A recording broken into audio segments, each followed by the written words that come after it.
The Pillow Killer, real name Yvan Keller, was a serial killer active across France, Switzerland, and Germany from 1989 to 2006. 17 years, 23 people at least. His confession, if believed, would make him France's most prolific serial killer in modern times and one of the most prolific in the world. We'll never know, though, because we're not going to have any opportunity to dig down into his confession through interrogation. Keller spent some time in prison for robbery, but when he got out, he moved into an apartment and became a gardener, starting up his own small company. Underneath a modest, helpful exterior, he was a man who forced his first partner into prostitution to fund his lifestyle and threatened the husband of his second partner by putting a gun in his mouth to leave the woman alone. Now, he had a bit of a strange modus operandi for a serial killer, and we'll get to it in a moment because it's important. It would help to verify that he was the likely killer of 23 elderly women. In January 1994, Marie Winterholer was found dead in her bed. She was lying on her back, and a doctor would say she died of natural causes. In March, Ernestine Mang was found in her bed, laying on her back dead. However, there was also a butter churn just behind the door, and her bed was made perfectly. She could not have made the bed herself or brought the butter churn up from the basement. In April, Augusta Vosmer was found in the same state. This death was ruled to be from a heart attack due to fear. Her bank card and a house key were missing, and the bank card was used after she died to make withdrawals.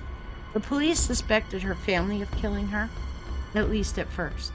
Yvan Keller was reported as a suspect at least 6 times in the death of the elderly women, but he was not arrested until a 3-year investigation finally led him to being arrested in 2006, and it was his brother Pierre who finally turned him in to investigators. Pierre was a night porter who was feeding his brother information about potential targets to rob. When he learned the targets were killed, he turned Keller in. Keller was targeting the women through his work as well. He killed them and stole their valuables, sometimes stealing keys so he could return later to make further thefts. He sold the property at junk dealers. The victims were all suffocated in their beds, and then he would remake the bed beautifully, believing somehow that this is what would lead others to conclude that the deaths were natural.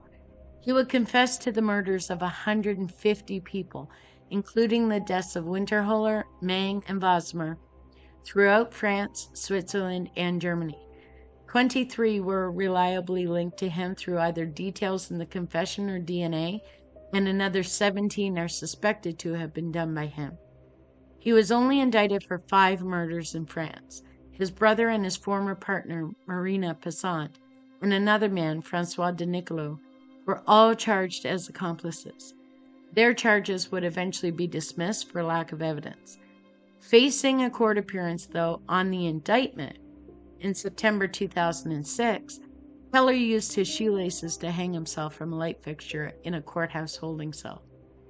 After his death and the conclusion of their investigation, many families would only discover that their loved ones had been murdered after police came knocking on their door.